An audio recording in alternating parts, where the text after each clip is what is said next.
નમસ્કાર દર્શક મિત્રો, તહેલકા ન્યૂઝમાં આપ સૌનું હાર્દિક સ્વાગત છે। તમે જે દ્રશ્યો જોવાના છો એ કોઈ સ્વિમિંગ પુલ કે જળ સંચય યોજનાના દ્રશ્યો નથી। આ દ્રશ્યો છે રેલવે વિભાગના મોટા કારનામાના।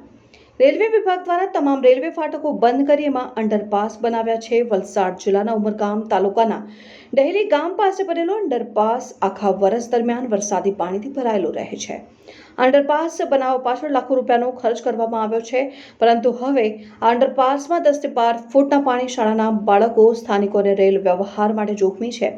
બાળકો શાળામાં જઈ શકતા નથી। પૂર્વથી પશ્ચિમની અવરજવર બંધ છે અને રેલવે દ્વારા જે અંડરપાસ બનાવ્યા છે તેમાં 10-12 ફૂટ પાણી ભરાશે તેવી જાણકારી કદાચ રેલવે વિભાગના અધિકારીઓ જાણતા હશે, પરંતુ લાખો કરોડો રૂપિયાનો ધુમાડો કરી ટ્રેનો અને પુલો સહિત લોકો માટે ઊભું કરાયેલું જોખમ કોઈ મોટા ભ્રષ્ટાચારની ગંધ તરફ ઇશારો કરે છે।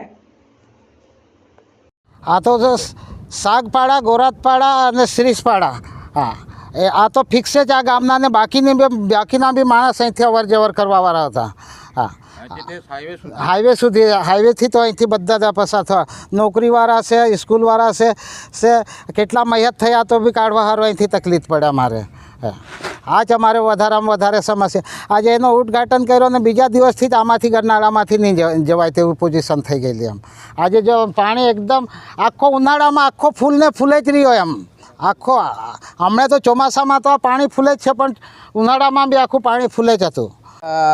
બહુ પરિસ્થિતિ ખરાબ છે। આ બાદથી 2-3 ફળિયા છે, એમને છોકરાને સ્કૂલમાં જવા માટે તકલીફ, કોઈ ધંધા રોજગારી માટે તકલીફ પડે છે, અને આમ તો બિલાડ થઈને 3 થી 4 કિલોમીટર ફરીને અહીંયા આવવું પડે। એટલે આ ફળિયા ગોરાતપાડાને સાગપાડાને આ લોકોને વધારે પૂરતી તકલીફ પડે છે, જેથી કરીને કોઈ બી સમસ્યાનો હલ થાય એવું અમે માંગીએ છીએ।